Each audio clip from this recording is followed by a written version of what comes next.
안녕하세요. 학습지 29번 해설 영상입니다. 자, 러일 전쟁과 국왕 피탈 보겠습니다. 1899년은 광무개혁이 실시 중이었죠. 그러니까 독립협회를 의회 설립 이슈로 없애버리고 고종이 자기 마음대로 뭔가 한 거죠. 작은 성과가 있었다. 하지만 뭐 예를 들어 아시아 최초로 전차, 그러니까 지상 위를 달리는 지상철이죠. 지상철이 이제 시내를 달리는 등 나름 성과도 있었지만 뭐 이거 한다고 해서 우리나라 국력이 세지는 건 아니었죠. 고종이 집착했던 건 외교 전략으로 독립을 시도하려고 했던 거야. 우리나라 힘이 약하니까 어떤 거 이권을 주고 우리나라 보호를 받고 이런 식으로 외교 전략이죠. 하지만 이 외교 전략을 노리던 이때 불행하게도 세력 균형이 붕괴된다. 사실 이 한반도 보세요. 지금 우리나라를 예를 들어 초록색으로 표기한다면 여기 이 한반도를 노리는 나라가 어디였어? 맞아요. 여기 청나라랑 일본이랑 러시아였죠. 근데 일본이 청나라 끝냈고 이제 일본이랑 러시아가 남았었는데 지금 둘이 이렇게 세력 균형이 있던 상황이었어. 그죠? 그런데 갑자기 러시아랑 한창 남쪽에서 싸우던 누가 치고 들어옵니까? 영국이 딱 들어오더니 뭐야? 일본이랑 러시아 싸우고 있어? 나는 누구랑 편 들어야지? 일본이랑 편을 먹음. 자, 이거 보세요. 당시는 러시아, 일본이 대립을 하고 있었는데 이 상황에서 누가 끼어들어 버린다? 세계 강국 중에 하나인 영국이 일본 편을 들어요. 영일 동맹이 체결됩니다. 영국이 어디를 먹기로 합니까? 청나라. 일본은 조선을 먹기로 하죠. 그리고 당시 최강은 아니었지만 그래도 나름 강력했던 미국이 일본에다가 자금을 지원해요. 일본이 신나서 폭주하죠. 오케이, 두 형님이 날 밀어준다 이거지. 폭주해 볼까 이렇게 되는 거지. 이 그림이 정확하죠. 미국과 영국이 밀어주고 일본이 폭주해서 누굴 쳐보는 거야? 러시아를 쳐보는 거죠. 그래서 무슨 전쟁? 러일 전쟁이 발발합니다. 생각해보면 지금 러시아랑 일본이랑 싸우는 거야. 중간에 낀 이 대한제국 당연히 휘말리면 안 되죠. 그래서 중립선언을 합니다.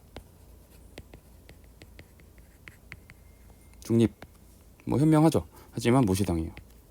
그리고 한일 의정서, 일본 애들이 강제로 한일 의정서를 체결해서 필요한 군사기지, 니네 군사기지 마음대로 쓰겠다 하더니 보세요. 결국 러시아랑 일본이랑 싸우려면 동해 바다에서 싸울 텐데 동해 바다에 떠 있는 이 외로운 섬 어디죠? 독도잖아. 독도를 이때 가져가죠. 독도를 이때 강탈합니다. 그리고 이어서 한 6개월 뒤에 1차 한일 협약을 체결해서 고문 정치.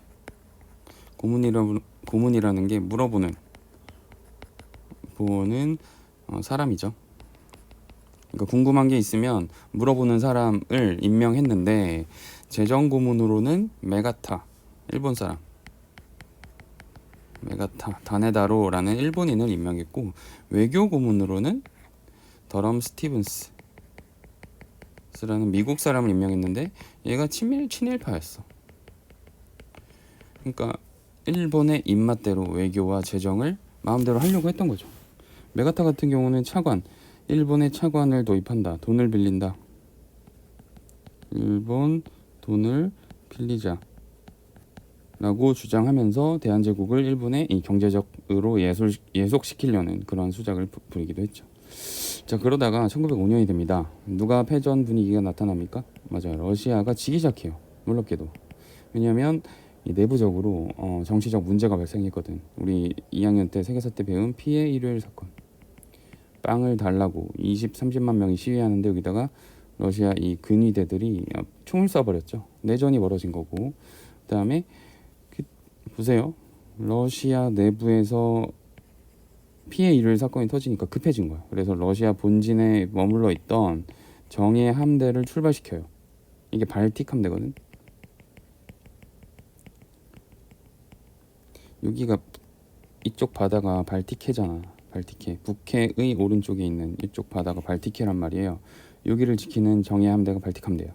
그래서 이걸 출동시켰어. 쫙 오는데 아시아까지 오려면 수에즈 운하를 통과해야 되거든요. 근데 당시 수에즈 운하를 관리하는 국가가 바로 영국이었어. 그래서 영국이 몇 척만 통과해주고 러시아 배가 몇 척만 통과하는데 중간에 막아버렸어. 야, 안 된다. 그래서 러시아 애들이 안 돼? 그러더니 한 바퀴 돌아요. 아프리카를 돌고 이렇게 해서 몇 개월 걸린다? 7개월. 다 지치고 지쳐서 이 한국 이 쓰시마 해협에서 기다리고 있던 일본군한테 격파당하죠. 이 정예한 데가. 이게 무슨 해전? 쓰시마 해전. 러시아 입장에선 매우 큰 충격이었어. 러시아가 자랑하던 발틱 함대 괴멸당합니다. 일본이 승기를 잡았죠. 이 타이밍에 이제 미국이 야, 일본 수고했다. 우리가 비밀 약속 맺어줄게 하면서 가스라 테프트가 만나서, 그러니까 일본과 미국이 만나서 비밀 약속을 맺습니다. 그래서 미국이 어딜 먹는다? 우리 필리핀 먹을 테니까 야, 너네가 조선 먹어라. 잘했다고 칭찬해 준 거고요. 그다음에 영국이 한 번 더 동맹 맺어줘요. 야, 일본 잘했는데 우리 다시 동맹 맺자. 2차 영일 동맹. 그래서 영국이 우리 인도 먹을 테니까 일본 조선 먹어. 그래서 이걸 발판으로 포츠머스 조약이 이어지면서 누가 승리합니까? 일본의 승리가 확정됩니다. 그리고 한반도에 대한 독점적인 지위, 일본의 독점적인 지위를 인정받게 되죠. 끝난 거야. 이때 사실상 끝난 거죠. 그리고 자기가 이겼다는 걸 인정받은 일본이 이제 한반도, 대한제국으로 가서 야, 무슨 외교는 외교야. 우리가 이겼어. 이렇게 된 거죠. 이게 바로 을사늑약. 우리나라의 어떤 권을 빼앗아 버린다? 외교권. 고종이 그렇게 하려고 했던 외교권을 이때 뺏는 거야. 통감부를 설치하는데, 통감부가 무슨 뜻이냐면 통치하고 감시하는. 사실상 끝난 거죠. 초대 통감이 그래서 이토 히로부미가 와서 우리나라를 먹을 준비를 착착 해나가죠. 그러다가 1907년 2년 뒤에 고종 최후의 반격. 고종이 뭐 장점이 있다면 끈질긴 거지. 이제 네덜란드 헤이그, 네덜란드요. 헤이그에서 만국 평화 회의가 열린다는 걸 알았어. 왜냐면 러시아가 알려줬거든. 야, 러시아가 야, 고종 여기 회의 열리니까 가서 깽판 쳐라고 알려줬거든. 그래서 고종이 자기의 특사 이상설, 이준, 이위종을 파견했지만 들어가지도 못했죠. 실패하고 이토 히로부미는 열받아서 대응하는데 고종을 협박해서 강제 퇴위시킵니다. 그리고 마지막 왕인 황제인 순종을 즉위시키면서 또 한 번 왕실을 꺾어놓죠. 그리고 한일 신협약, 정미칠 조약이라고도 부르는데 이걸 체결하면서 1907년 거의 나라의 이 구실을 없애버려요. 차관 정치라 그래서 이 차관은 아까 말했던 차관이랑 좀 한자가 다른데, 이거는 장관 밑에 장관 아래에 있는 차관이죠. 보통 차관이 일 다 하잖아. 장관은 뭐 이제 얼굴 비치고 사인하고 이런 사람이고, 차관이 실질적 주무자잖아. 주무관이잖아. 그래서 차관을 일본인으로 임명하고, 그 다음에 뭘 해산시켰다? 대한제국의 힘을 뺏어버렸죠. 군대를 해산시켰죠. 그리고 보안법으로 집회, 결사를 불법으로 만들어버리고, 신문지법으로 신문 허가 검열을 받게 했죠. 그리고 기후각서로 사법권, 법적 권한을 없애버렸고요. 1916년 6월에는 경찰권마저 뺏어버렸고, 1910년 8월 29일에는 한일 병합조약, 국권을 강탈해가면서 뭘 설치한다? 조선 총독부를 설치하게 됩니다.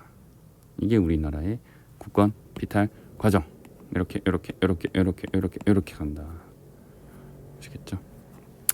이게 밑에 보시면 이게 영일동맹. 영국은 누굴 견제하기 위해서? 러시아를 견제하기 위해서 일본을 선택했죠.